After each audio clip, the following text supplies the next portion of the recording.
In this session, we're going to be having a look at simple equations in one variable. And the equations will be linear. That means there'll be no x squared terms, no x cubes, just x's and numbers. So let's have a look at the first one. 3x plus 15 is equal to x plus 25. An important thing to remember about any equation is this equal sign represents a balance. What that equal sign says is that what's on the left-hand side is exactly the same as what's on the right-hand side. So, if we do anything to one side of the equation, we have to do it to the other side. If we don't, the balance is disturbed. If we can keep that in mind, in whatever operations we perform on either side of the equation, so long as it's done in exactly the same way on each side, we should be all right. Our first step in solving any equation is to attempt to gather all the x's together and all these free-floating numbers together. So, to begin with, we've got 3x here and x here. So if we take an x away from both sides, we take an x off there and an x off there. That will give us 2x plus 15 is equal to 25. And now we need to get the numbers together, these free numbers together, so we can see that if we take 15 away from that side and 15 away from that side, we'll have no numbers left, just a 2x. And taking 15 away, that gives us 10. And of course, that means x must be equal to 5. That was relatively straightforward. Lots of plus signs, no minus signs, which we know can make complications, and also no brackets. So let's introduce both of those. We'll take 2x plus 3 is equal to 6 minus 2x minus 3. Now this side, this right-hand side, needs a little bit of dealing with. It needs getting into shape. So we have to remove this bracket. So 2x plus 3 equals 6. Now we're taking away 2x, so that's minus 2x. And then we're taking away minus 3. And when we take away minus 3, that makes it plus 3. Before we go any further, we need to tidy this right-hand side up a little bit more. 2x plus 3 is equal to 9 minus 2x. And now we're in the same position at this line as we were when we started there. So we need to get the x's together, which we can best do by adding 2x to each side. Add 2x so that minus 2x plus 2x at this side gives us no x's. And at this side it's going to give us 4x. So we add 2x to each side. 4x plus 3 is equal to 9, because minus 2x plus 2x, no x's. Now we can take 3 away from each side. 4x equals 6, and so x is 6 divided by 4. And we'd want to write that in its lowest terms, which is 3 over 2, a perfectly acceptable answer, or 1.5. So either of these are acceptable answers. This one isn't, because it's not in its lowest terms. It must be reduced to its lowest terms. So either of those two are okay as answers. With all of these equations, we should strictly check back by taking our answer and putting it into the first line of the equation and seeing if we get the right answer. So if we do this, 5, 3 5s are 15, and 15 is 30. 5 plus 25 is also 30. So that balance that we talked about at the beginning is maintained. And if you take this number, 3 over 2, or 1.5, and substitute it back into here, we should find again that it gives us the right answer, that both sides give the same value. They both balance. So let's just do that. Let's take it as the 1.5. So 2 times 1.5 is 3, plus 3 is 6. So we've got 6 at that side. Here, with 6 take away, now let's deal with this bracket, just this bracket on its own, nothing else. So 2x, that's 3. Take away 3, that's nothing. So we're just left with 6. And we calculated this side to be 6. 6 does equal 6. So again, we've got that balance. So we know that we've got the right answer. Let's carry on and have a look at one or two questions with more brackets in, and this time numbers outside those brackets as well. So in a sense, what we're doing is we are increasing the complexity of the equation. But the simple principles that we've got so far are going to help us out. Because no matter how complicated it gets, and this does look complicated, the same ideas work all the time. So we begin by multiplying out the brackets and taking care, in particular, with any minus signs that come up. So 8 times by x is 8x, and 8 times by minus 3 is minus 24. So we've multiplied everything inside that bracket by what's outside. So with 8 times by x and with 8 times by minus 3. Now we remove this bracket, we're taking away 6, so that's minus 6, and we're taking away minus 2x. And a minus minus gives us a plus, so that's plus 2x. Equals 2 times x here is 2x, 2 times 2 is 4, and now we've got to multiply by minus 5. So we've got minus 5 times by 5, that's minus 25, and minus 5 times by minus x, so that's plus 5x. Each side needs tidying up. We need to look at this side and gather x's and numbers together. So with 8x plus 2x, that's 10x. Take away 24, take away 6, that's taking away 30 altogether. 2x and 5x gives us 7x. Add on 4, take away 25. Now that's the equivalent of taking away 21. Let's get the x's together so we can take 7x away from each side. So we would have 3x minus 30 there equals just minus 21 because we've taken that 7x away.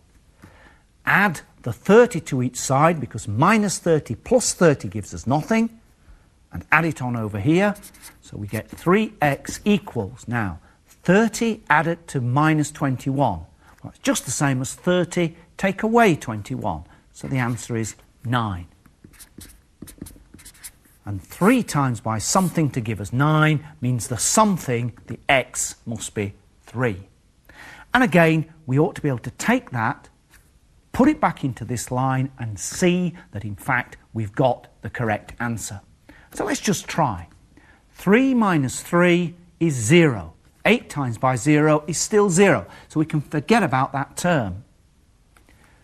2 times by 3 is 6. So 6 take away 6 is nothing. So we've actually got nothing there, 0, and nothing there, 0. So there's nothing at this side of the equation. So this right-hand side has got to come out to 0 as well. Let's see that it does. 3 plus 2 is 5, and 2 5s are 10. 5 take away 3 is 2, and 5 2s are 10. So we've got 10 take away 10 gives us nothing again. So we've got nothing on this side. The equation still balances with this value. So this is our one and only solution. We take a final example of this kind with x plus 1 times by 2x plus 1 equals x plus 3 times by 2x plus 3 minus 14. Now I did say that these were linear equations, that there would be no x squared terms in them. But when we start to multiply out these brackets, we are going to get some x squared terms. Let's have a look, see what actually does happen. So we do x times by 2x, that's 2x squared, and x times by 1, so that's plus x. 1 times by 2x, so that's plus 2x, and 1 times by 1 plus 1 equals x times by 2x, that's 2x squared, x times by 3, 3x, 3 times by 2x, that's 6x, 3 times by 3, that's 9, and finally the end bit, take away 14. Now we need to tidy up both sides here.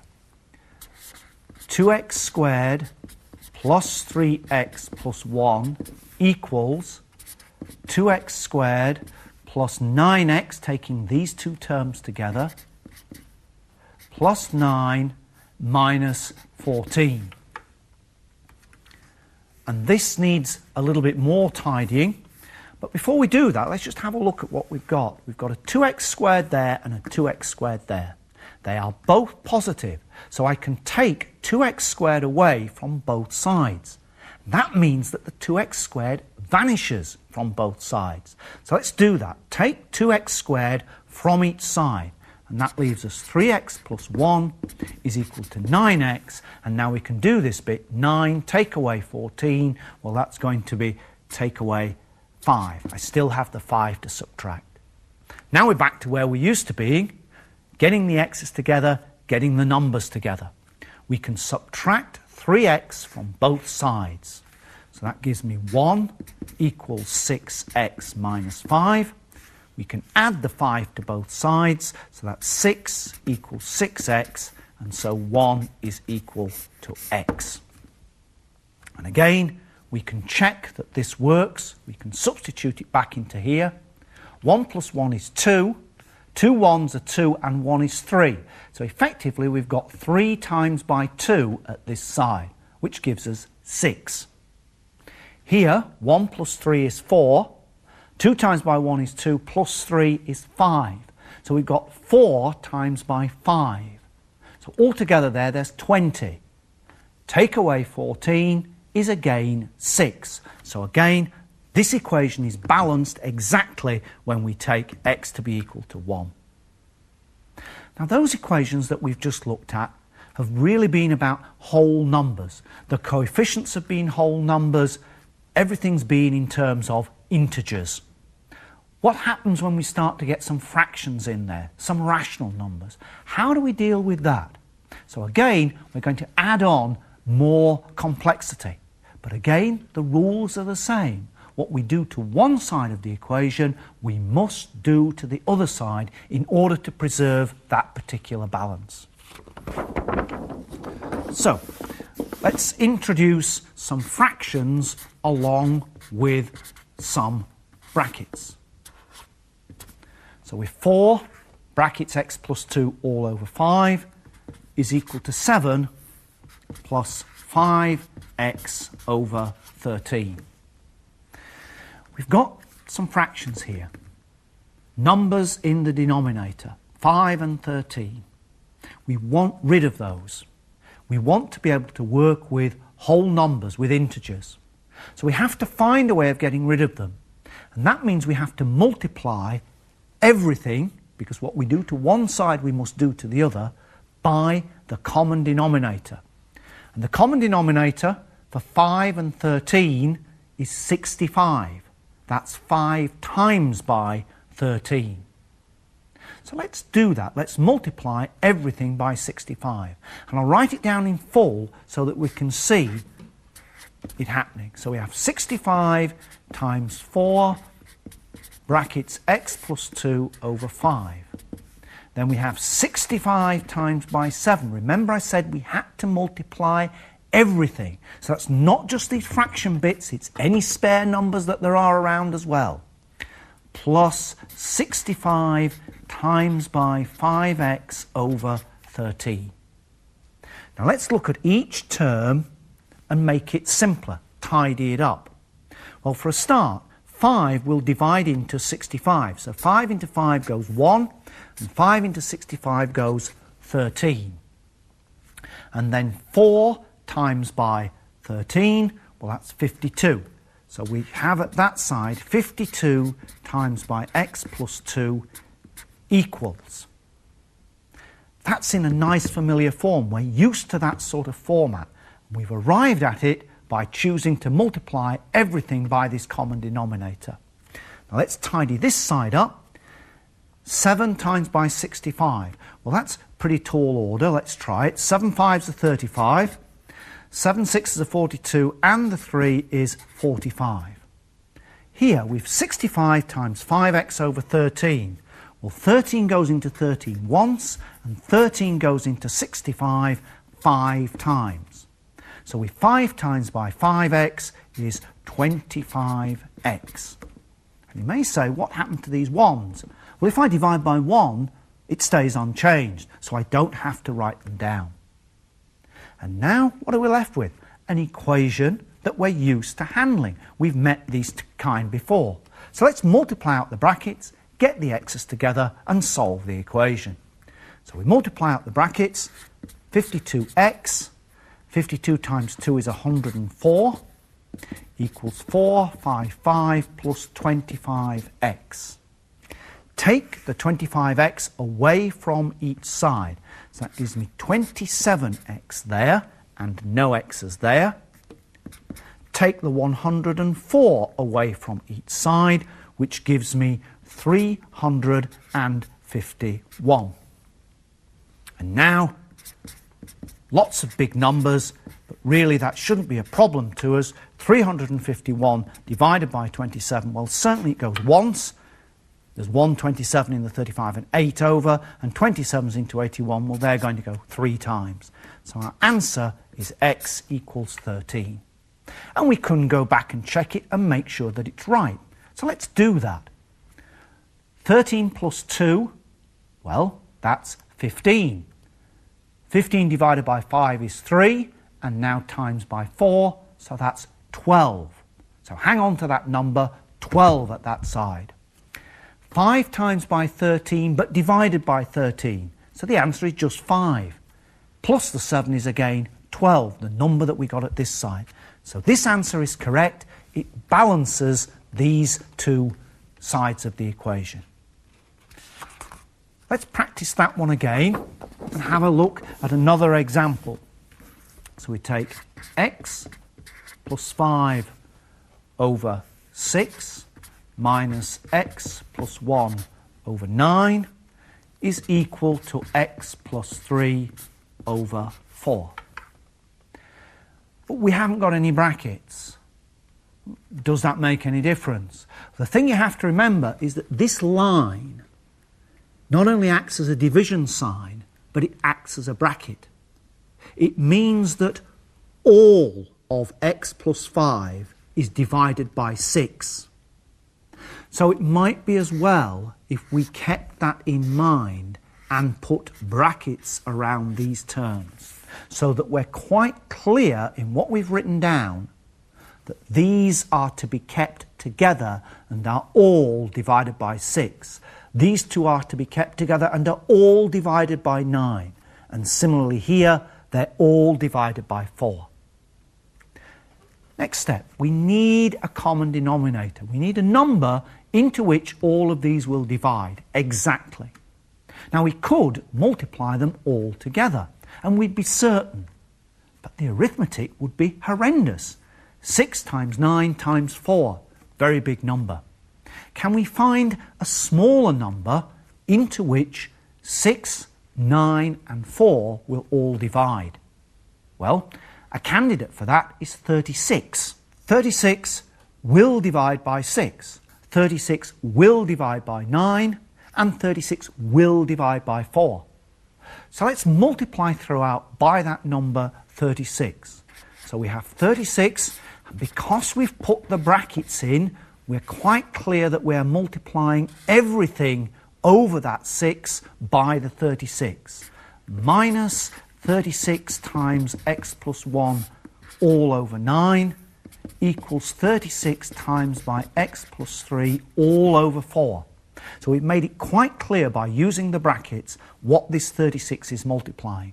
And now 6 into 6 goes 1, and 6 into 36 goes 6. 9 into 9 goes 1, and 9 into 36 goes 4. 4 into 4 goes once, and 4 into 36 goes 9.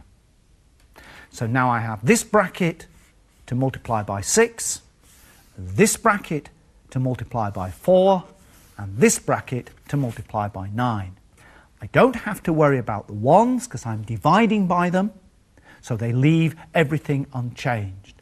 So let's multiply out. 6 times by x is 6x plus 30. 6 times by 5. Now this is a minus 4 I'm multiplying by, so I need to be a bit careful. Minus 4 times x is minus 4x. Minus 4 times 1 is minus 4. Equals 9x, and 9 3s are 27. So now I need to simplify this side. 6x take away 4x, that's just 2x. 30 take away 4 is 26, and that's equal to 9x plus 27. Let me take 2x away from each side. So I have 26 equals 7x plus 27. And now I'll take the 7 away from each side, and I'll have minus 1 is equal to 7x. And so now I need to divide both sides by 7, and so I get minus a 7th for my answer. Don't worry that this is a fraction. Sometimes they work out like that. Don't worry that it's a negative number. Sometimes they work out like that. Let's have a look at another one, because this is a process that you're going to have to be able to do for quite complicated questions. So we'll take 4 minus 5x all over 6 minus 1 minus 2x all over 3 equals 13 over 42. What are we going to do? First of all, let's remind ourselves that this line not only means divide 4 minus 5x by 6, but it means divide all of 4 minus 5x by 6. So let's put it in a bracket to remind ourselves, and let's do the same there. Now we need a common denominator, 6 and 3 and 42. Well, 6 goes into 42 and 3 goes into 42 as well. So let's choose 42 as our denominator and multiply everything by 42. So we'll have 42 times 4 minus 5x all over 6 minus 42 times 1 minus 2x all over 3 equals 42 times 13 over 42. 6 goes into 6 once, and 6 goes into 42 7 times. 3 goes into 3 once, and 3 goes into 42 14 times. 42 goes into itself once, and again once. So now I need to multiply out these brackets and simplify this side. So 7 times by 4 gives us 28. 7 times by minus 5 gives us minus 35x. Now here we have a minus sign and a 14, so it's minus 14 times by 1, minus 14. And then it's minus 14 times by minus 2x, so it's plus 28x. Remember, we've got to take extra care when we've got those minus signs. 1 times by 13 is just 13. Now I need to tidy this side up. 28 take away 14 is just 14. 35 minus 35x plus 28x. Well, what's the difference there? It is 7. So it's minus 7x equals 13. Take the 14 away from each side with minus 7x equals minus 1, and divide both sides by minus 7. Minus 1 divided by minus 7 is just a 7th. Again, fractional answer, but not to worry. Well, we've looked at these. Now we want to have a look at a type of equation which occasionally causes problems. This particular equation, or kind of equation, looks relatively straightforward. But as the numbers get rather more difficult, it can cause difficulties. So we've got 3 over 5 equals 6 over x. Straightforward. But what do? Let's think about it first of all in terms of fractions. This is a fraction 3/5, and it is equal to another fraction which is 6. Well, fairly obviously, 3/5 is the same fraction as 6/10. And so therefore, x has got to be equal to 10. But that's not going to happen with every question. It's not going to be as easy as that. We're going to have to juggle with the numbers. So how do we do that? Well, again, we need a common denominator. We need a number that will be divisible by 5 and a number that will be divisible by x. And the obvious choice is 5x. So let us multiply both sides by 5x. So we 5x times by 3/5 equals 5x times by 6 over x. And now 5 goes into 5 once, and 5 goes into 5 once there. X goes into x once, and x goes into x once there. Now let's remember that we're multiplying by these, so we have 1 times x times 3, that's 3x, and divided by 1, so it's still 3x, equals 5 times 1 times 6, which is just 30, and divided by 1, so it's still 30. 3x is equal to 30, so x must be equal to 10, which is what we had before. Is there another way of looking at this equation? Well, yes, there is. If two fractions are equal that way up, they're also equal the other way up.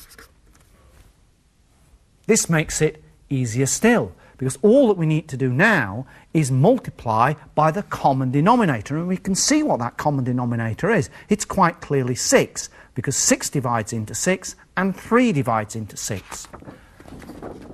So we had 5 over 3 was equal to x over 6, and we're going to multiply by this common denominator of 6. So 6 goes into 6 once on each occasion, 3 goes into 3 once, and into 6 twice. And so again, x is equal to 10. 2 times by 5, 1 times by x. Whichever way you use doesn't matter. They should come out the same. There's no reason why they shouldn't. But you do have to be careful. The number work can be a bit tricky sometimes. Let's have a look at just a couple more. 5 over 3x is equal to 25 over 27. Okay, what I think I'm going to do with these is flip them over. 3x over 5 is equal to 27 over 25. And I can see straight away I've got a common denominator here of 25. 5 goes into 25 exactly, and so does 25. So if I do that multiplication, 25 times 3x over 5 is equal to 25 times 27 over 25. Then 25 goes into itself once on each occasion. 5 goes into itself once, and 5 goes into 25 5 times. So I have 15x, 5 times by 3x is equal to 27. And so x is 27 over 15, dividing both sides by 15. And there is here a common factor between top and bottom of 3, which gives me 9 over 5. So that's an acceptable answer because it's in its lowest forms, or I could write it as 1 4/5, which is also an acceptable answer. Now, some of you may not like what I did there when I flipped it over. And you might want to think, well, how would I do it if I had to start from there? So let's tackle that in another way. So again, 5 over 3x is equal to 25 over 27. And this time, we're not going to flip it over. Let's look for a common denominator here between these two. So we want something that 3x will divide into exactly and something that 27 will divide into exactly. Well, 3 will divide into 27. So the 27, so to speak, ought to be a part of our answer. What we need is an x. Because if we had 27x, 3x would divide into it 9 times, and the 27 would just divide into it x times. So that's going to be our common denominator, the thing that we are going to multiply both sides by, 27x.